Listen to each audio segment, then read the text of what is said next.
इस घर में जश्न मनाओ, घी के चिराग जलाओ, गरीबों और यतीमों को भरपेट खाना खिलाओ, क्योंकि आज इस घर के, इस परिवार के दुश्मन की मौत जो हुई है।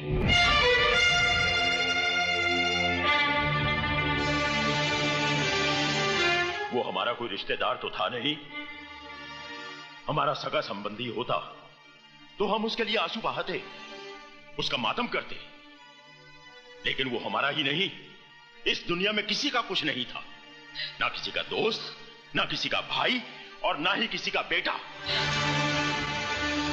तो फिर ऐसे लावारिस के लिए आंसू क्यों बहाना? अरे उसके लिए तो उसकी मां ने आंसू नहीं बहाया होगा, तो फिर तुम क्यों रो रही हो? क्योंकि मैं ही उसकी मां हूं। इस कोख से मैंने ही उसे जन्म दिया है। हाँ, मैंने।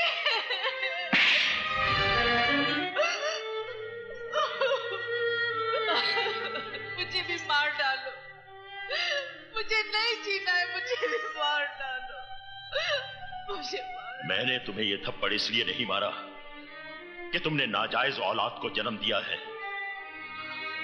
बल्कि इसलिए कि उसे जन्म देने के बाद तुमने उसे मां का प्यार नहीं दिया, उसे मां की ममता नहीं दी।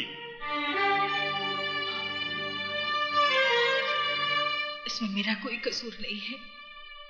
मेरे भाई ने मुझसे झूठ बोला था, कहा कि मुझे मरा हुआ बच्चा पैदा हुआ। कुछ दिन पहले ही मुझे पता चला विजय मेरा ही बेटा है, मेरा ही बेटा है।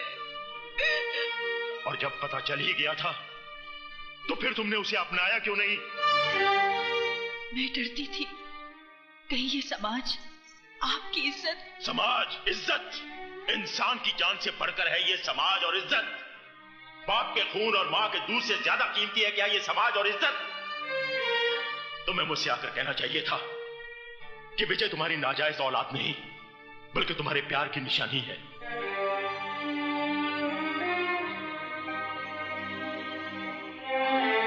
तो क्या आप मुझे माफ कर देते?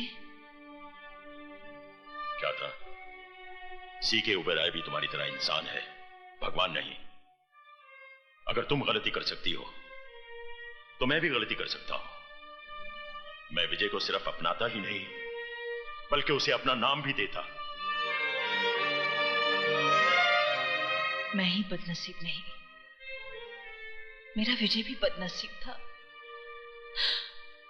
काश अगर वो आज जिंदा होता तो अपने साथ उसका भी सर अपने कदमों में डाल देती।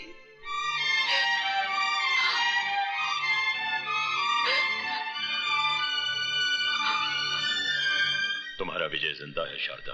क्या? मेरा बेटा जिंदा है? तो फिर आपने मुझसे झूठ? मैंने तुमसे झूठ इसलिए बोला था ताकि तुम्हारी सोई हुई ममता को जगा सकूं। ये राज तो मैं शुरू से ही जानता था।